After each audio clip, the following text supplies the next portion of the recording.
যেখানেই থাকো বন্ধুরা, আশা করি সবাই ভালো আছো। কিছু কাজ থাকে যে আমাদের প্রতিদিনই করতে হয়, আর যদি সেটা সকাল সকাল করা যায় অনেক বেশি ভালো লাগে।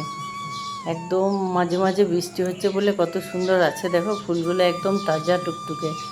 আর যখন কম কম বৃষ্টি হয়, এই প্রচণ্ড রোদ্দুরে গরমে একদম কেমন যেন শুকনো ছোটো ছোটো হয়ে যায় ফুলগুলো। আর জবাগুলো না একদম সে ভেলভেটের মতো লাল টুকটুক করছে। অনেক 3 রকমের জবা আছে আমার, 3 রকম নয় 4 রকম। এটা লাল একদম সাদা, আর একটা গেরুয়া, আর একটা আছে গেরুয়া আর তার মাঝে লাল, দেখতে বেশ ভালো লাগে। একটা না নীল জবা লাগিয়েছিলাম, আমার অনেক শখ ছিল। একবার দেখলাম তারাপীঠের মা কালীকে নীল জবার মালা দিয়েছে, কিন্তু লাগালাম গাছটা, আর ওতে কেমন প্রচুর মিলিবাগ লেগে গাছটা মারাই গেল। খুব শখ ছিল নীল জবা। দেখো এগুলো সব বাড়ির বাগানের ফুল। আর এই কাজটা না রোদ্দুর ওঠার আগে যদি অনেক সকাল সকাল করা হয় তাহলে অনেক বেশি ভালো লাগে। টগরগুলো তাই একদম থোকা থোকা লাগছে দেখতে। আর এবার বাড়িতে বেলি ফুটেছে অনেক। আর এই যে ধুদ্র ফুলটা রয়েছে না, ধুদ্র ফুলও 2 রকম আছে। ও দেখো বাড়ির ভেতরে গাছে বেলিগুলো দেখাচ্ছি, বেশ কিছুদিন ধরে এরকম গাছ ভর্তি ফুটেছে, কিন্তু মায়া করে অল্প 2-4টে ছাড়া তুলতে পারি না। আর বিকালে ফোটে একদম রাত অবধি সেন্টে মহ করে বাড়ি।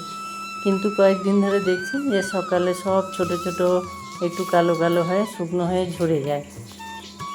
এরপর কদিন ধরে কি করছি, ফুল ঠাকুরের জন্য রেখে বেশ অনেকটা ফুল, প্রায় গাছে 2-4টে রেখে সব ফুলগুলো তুলে নিয়েছি।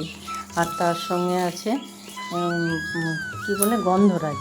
ওই গন্ধরাজটাও কিন্তু গন্ধরাজের গায়ে উঠেছে এই গাছটা। দেখো এভাবে, দেখো গন্ধরাজগুলো। আর একটা পাত্রে জল দিয়ে এভাবে বেলিগুলো সাজিয়ে রেখে দিই, দেখতেও খুব সুন্দর লাগছে। আর সারাদিন ঘরে এত সুন্দর গন্ধ ওঠে, ম করে ঘর একদম। এভাবে বাড়ির একটা সাইডে কোনো দিন একদম বসার ঘরে এরকম একটু রেখে দিলে ঢুকে মনটাও ভালো লাগে তাকালে, আর গন্ধটাও খুব সুন্দর ওঠে।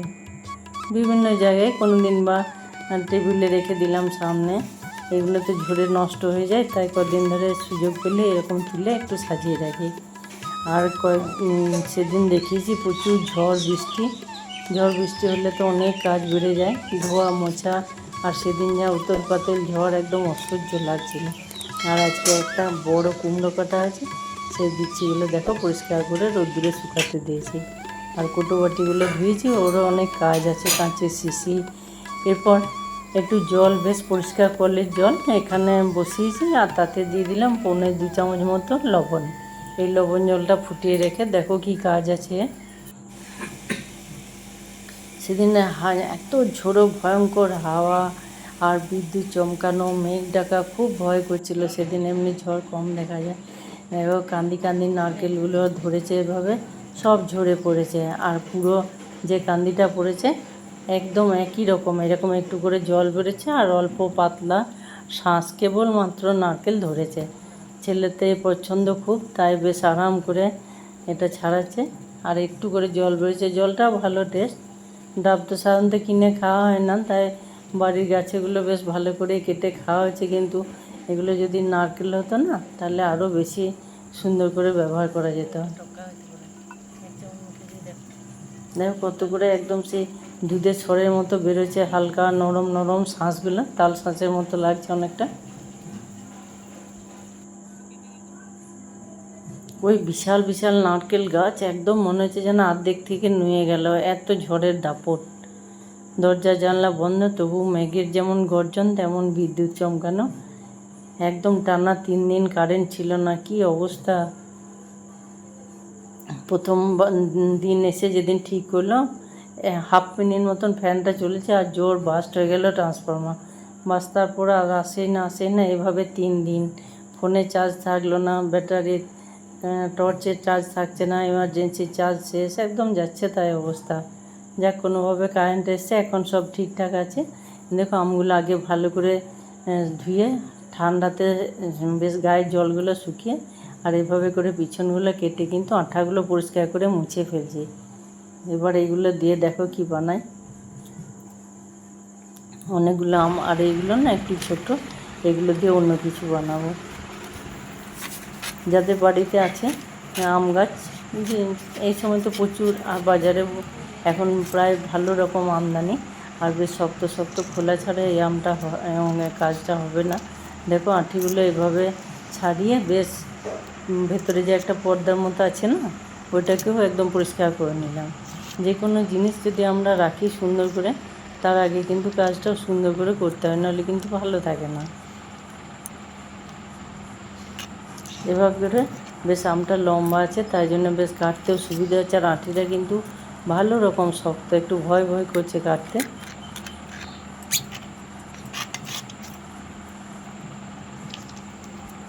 আর তো খুব বেশি দিন কাঁচা পাওয়া যাবে না।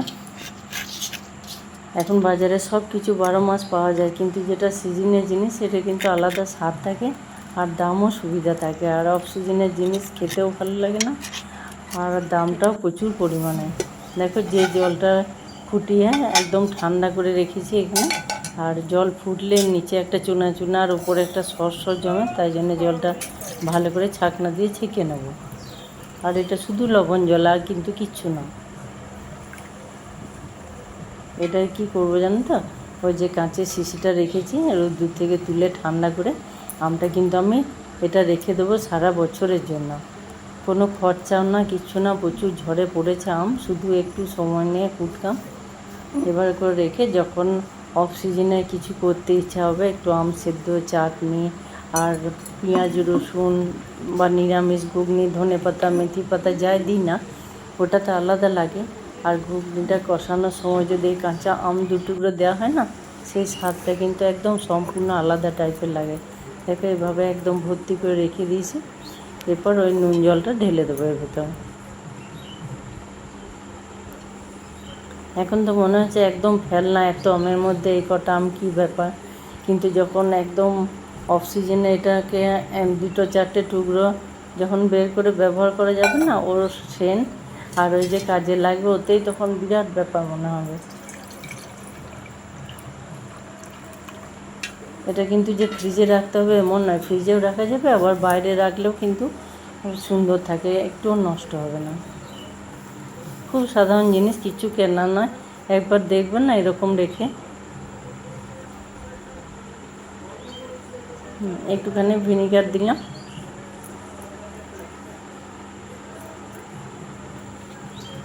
এই যে একটু খালি রেখেছি, পরে জলটা দিলে একদম উপর থেকে নিচ অবধি পুরো জায়গাতে ভিনিগারটা সুন্দরভাবে ছড়িয়ে পড়বে, তাই জন্য দুবারে দিলাম জলটা।